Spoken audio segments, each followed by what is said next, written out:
Now students अस्सलाम वालेकुम। आज हम आपके लिए एक नया प्रैक्टिकल इंट्रोड्यूस कर रहे हैं। The object of this practical is that determine the resultant of two given vectors p and q. These are the we take as a force vector by rectangular component method और by law of parallelogram. ये दो method से कराने होते हैं, लेकिन हम आपको इंट्रोड्यूस कर रहे हैं लॉ ऑफ पैरेललोग्राम मेथड। इसमें number one is that take one observation using similar weights of p and q, यानी कि आपको p और q दोनों का वेट जो है एक ही रखना है। हमने यहाँ पे 20 ग्राम वेट रखा है और जब हम इसकी पूरी शीट बना लेंगे y आ जाएगा, उसके आपको 2.5 मार्क्स मिल जाएंगे। अभी हम एक्सप्लेन करते हैं। और number two is that take one observation using different weights of p and q, और जब हम यहाँ पे दोनों डिफरेंट वेट्स p और q के रखेंगे, तो यानी कि p की वैल्यू हम रखेंगे 20 और q की वैल्यू हम रखेंगे 30 और r की वैल्यू हम रखेंगे 40। इससे हम जब y गेट कर लेंगे, ये हमें 2.5 मार्क्स मिल जाएंगे। फिर नंबर थ्री में हमें क्या करना होगा, पूरा इसको डिस्क्राइब करना होगा, पूरी इसकी शीट कंप्लीट करनी होगी और फिर r की वैल्यू फाइंड आउट करेंगे दोनों शीट्स में, उसके आपको 1 मार्क मिलेगा। और उसके बाद जब आप नंबर 4 की बात करेंगे, तो आपको रिजल्टेंट फोर्स मालूम करने होगा with the help of formula, जहाँ के थीटा हम शीट से ही फाइंड आउट करेंगे और फिर आखिर में हम इसको रिजल्ट लिखेंगे, ऑब्जर्वेशन कॉलम बनाएंगे। तो इस तरीके से आपके पूरे 15 मार्क्स हो जाएंगे।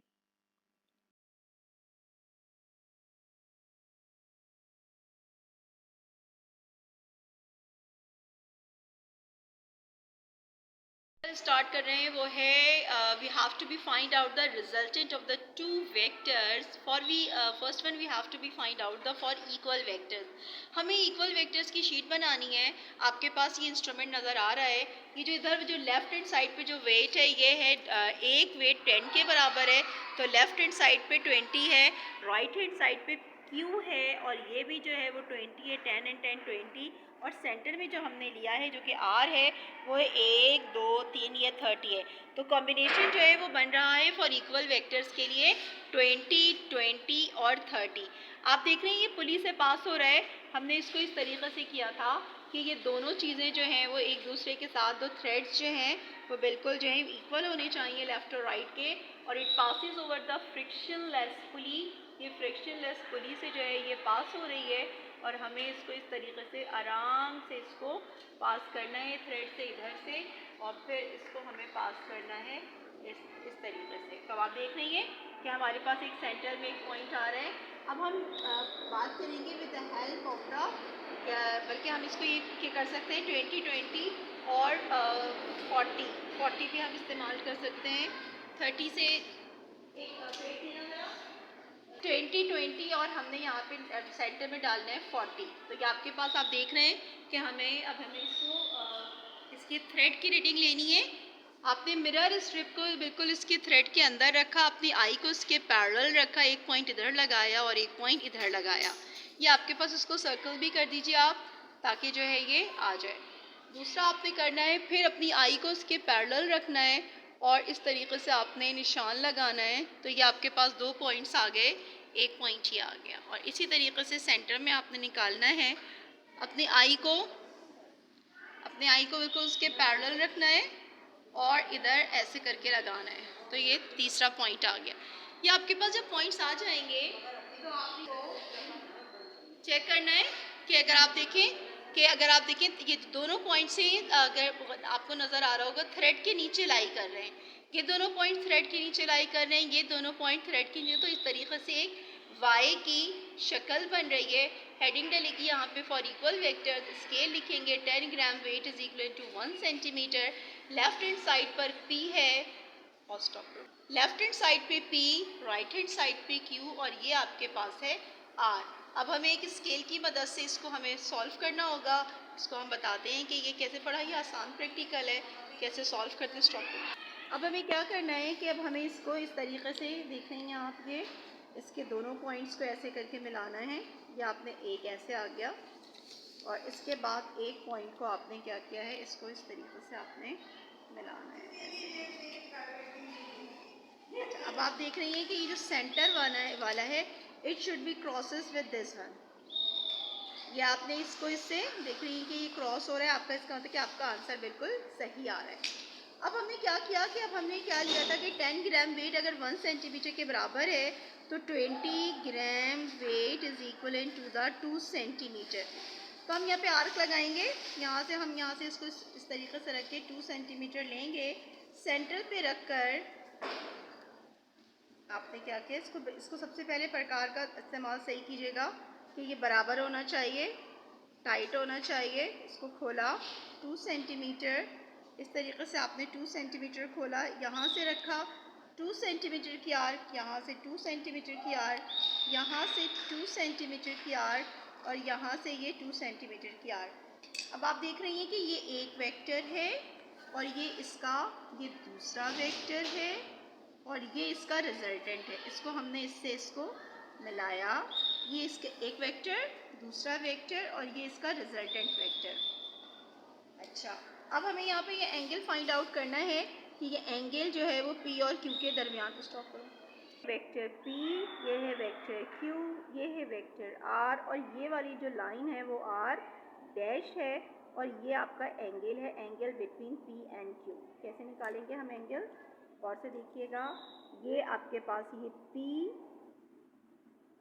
और Q, ये एंगल आपने फाइंड आउट करना है और D को आपने कैसे रखना है, ऐसे रखना है। ऐसे रखा आपने, इसको ऐसे रखा D को, और ये आपने देखना ये है कि ये इस तरीके से बिल्कुल स्ट्रेट है। ये जो एंगल आ रहा है अगर आप गौर से देखें तो 0 से स्टार्ट हो रहा है, 71 2 3 4 74, theta is equal to the 74 degree. फिर देख लेते हैं, देखिए ये 70 है, ये जो बड़ी वाली लाइन है वो किस चीज़ को क्रॉस कर रही है, 4 को कर रही है, तो 74। अब यहाँ पे हम फॉर्मूला अप्लाई करेंगे और ये होगा R dash is equal to the P square plus Q square plus 2PQ cos theta. Under root में रखेंगे इसको हम, R dash is equal to the under root of PQ। अब यहाँ पे P की जगह हम लिखेंगे 20 का स्क्वायर प्लस 20 का square plus 2 multiply by 20 multiply by 20 multiply by cos of 74। अब हम इसकी वैल्यू सब्स्टिट्यूट करते हैं और फिर इसको देख लीजिएगा कि इसको कैसे ड्रॉ करने। पहला वेक्टर ये रहा, दूसरा वेक्टर ये है और तीसरा इसका रिजल्टेंट। ये आप अच्छे तरीके से देखिएगा, ये इसका रिजल्ट। स्टॉप करो, मैं calculate. For non equal vector की शीट बना रहे हैं। आप देख रही हैं कि यहाँ पे हमने कितना वेट डाला है, एक 10 के बराबर है 20, लेफ्ट पे 20, राइट पे हमने डाला है 3 वेट से 30 और सेंटर में हमने डाला है 1 2 3 4 40। तो ये आपका अरेंजमेंट है। अब देखिए बिल्कुल बैलेंस है।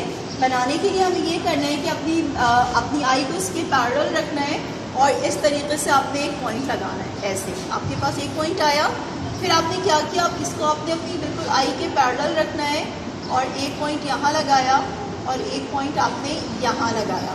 इसी तरीके से अपनी आई को इसके पैरेलल रखना है। शीशे के अंदर देखना है थ्रेड को, तो आपके पास ये पॉइंट्स आपके पास आ गए, देख रही हैं आप। इस तरीके से यू गेट द पॉइंट्स। अब हमें क्या करना है, ये P है, यहाँ पे ये P है, ये Q है और ये नीचे की तरफ जो हमने लटकाया हुआ है वो R है। अब हमें इसे क्या करना होगा, फ्री हैंड ड्राइंग करनी है। हमने यहाँ से इसको इस तरीके से किया और इसको हमने इस तरीके से लाइन को क्रॉस किया। आप देख रहे हैं बिल्कुल सेंटर में आ रहा है ये पॉइंट। यही इसका मतलब है कि आपका आंसर जो है वो बिल्कुल ठीक है। अब हमने इसे प्रकार की मदद से करना है। ये है मीटर की आर्क लगानी है यहाँ से 2 की, तो यहाँ से हमने 2 की आर्क लगाई और उसके अपोजिट जहाँ से 30 हैंग किया था वहाँ से हमने 3 सेंटीमीटर की आर्क लगाई। अब इसके अपोजिट करेंगे, जहाँ से 2 से लगाई थी वहाँ से 3 की लगाएंगे और जहाँ से 3 की लगाई थी वहाँ से हमने 2 सेंटीमीटर की आर्क जो है वो लगानी है, इसको इस तरीके से। अब आप देखेंगे इसको किस तरीके से बनाना है। इसको हमने, ये एक आपके पास एक वेक्टर है, ये आपके पास एक दूसरा वेक्टर है और ये आपके पास आ गया रिजल्टेंट। देखिए बिल्कुल स्ट्रेट आ रहा है ये, इस बात का ख्याल रखना है कि ये आपका नहीं होगा। मैं इसको ज़रा सा मार्कर से आपको बताती हूँ कि कैसे करना है। कि देखिए ये आपके पास एक वेक्टर आ गया, ये वेक्टर आपके पास P आ गया, ये दूसरा वेक्टर आ गया आपके पास, ये वेक्टर आ गया, ये वेक्टर आ गया, Q आ गया। अब ये आपके पास रिजल्टेंट आ गया, ये दूसरा वेक्टर ऐसे और रिजल्टेंट ये। तो this is the R and it is R dash.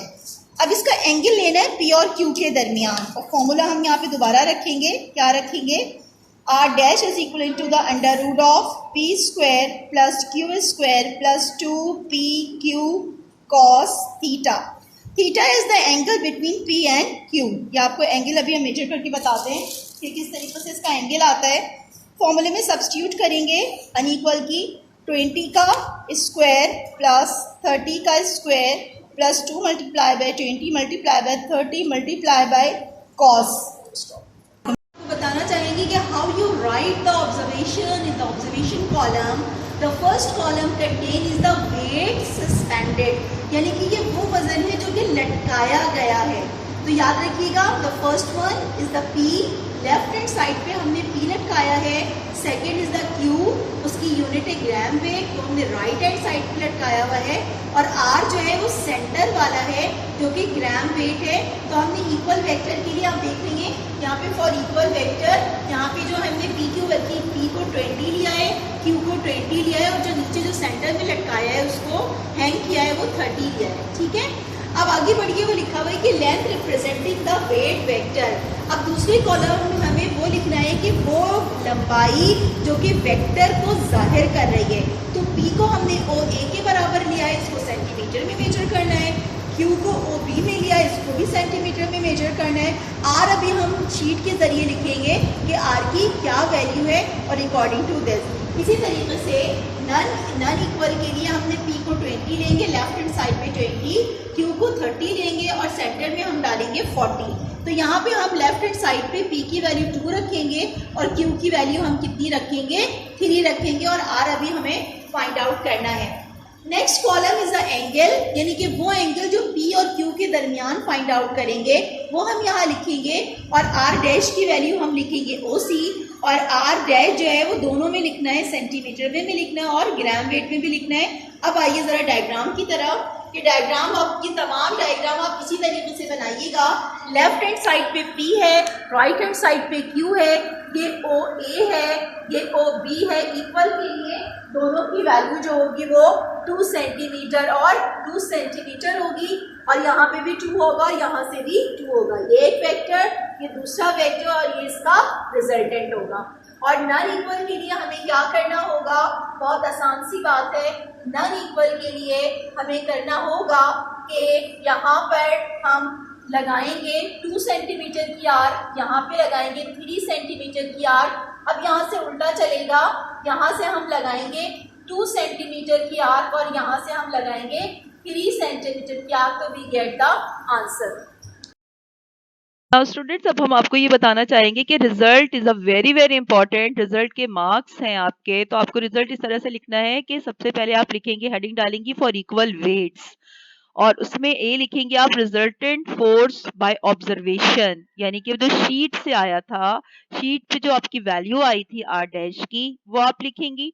उसके बाद जो कि नंबर 2 में आपके पास है रिजल्टेंट फोर्स बाय कैलकुलेशन, यानी कि जो with the help of formula आपने मालूम किया था वो आप लिखेंगे, और ग्राम वेट पे लिखेंगी।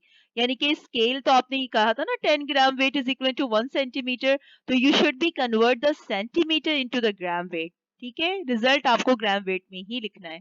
अच्छा, इसी तरह सेकंड में आइएगा फॉर अनइक्वल वेट्स में, इसी तरीके से रिजल्टेंट फोर्स बाय ऑब्जर्वेशन, यानी कि वही वाली बात है, जो शीट में आपके पास आर डैश आया था वो आप लिखेंगे, लेकिन वो सेंटीमीटर में होगा, उसको आपने ग्राम वेट में कन्वर्ट करना होगा। इसी तरीके से रिजल्टेंट फोर्स बाय कैलकुलेशन, ये वो है जो फॉर्मूले के हिसाब से आपने किया था। ये तो आपको ग्राम वेट में ही आंसर आ रहा है, तो ये आपको डायरेक्ट लिख देना है। प्रिकॉशंस देख लीजिएगा प्रैक्टिकल करने के लिए, जरा प्रैक्टिकल में, कि ये क्या, weight should not touch the board, यानी कि वेट जो है वो बोर्ड से टच नहीं होना चाहिए। Thread should be light, thread बहुत हल्का होना चाहिए। और जब आप डॉट लगाइए तो thread should be at rest, यानी कि हिलना नहीं चाहिए। तीनों उसके ऊपर जब आप लगाएं तो थ्रेड अगर मूव करेगा तो आपकी रीडिंग जो है वो गलत हो जाएगी। अच्छा, हेवी वेट्स आपने यूज करने हैं तो उसे friction of pulley become negligible. Pulley देख लीजिएगा कि पुली में कोई किसी किस्म का कोई रेजिस्टेंस ना हो, बहुत आसानी से जो है thread move on the pulley. Weight should be selected in such a way that the sum of any two weights must be greater than the third one, यानी कि आपको वेट अगर आप इस तरीके से लेंगे कि तीसरे वाले का वेट, यानी कि आर का वेट जो है वो P और Q से हमेशा ज्यादा होना चाहिए। सम ऑफ P एंड Q, यानी कि अगर 20-20 था तो बीच में हमने 40 डाला तो ये क्या हो गया, उनका सम जो था वो दो वेट्स का तीसरे वाले से क्या है, ये तो बराबर हो जाए, या उसका वेट शुड बी कि sum of two weights must be greater than third one, यानी कि बीच वाले से उन दोनों का सम जो है वो क्या होना चाहिए, ज्यादा होना चाहिए। Thank you.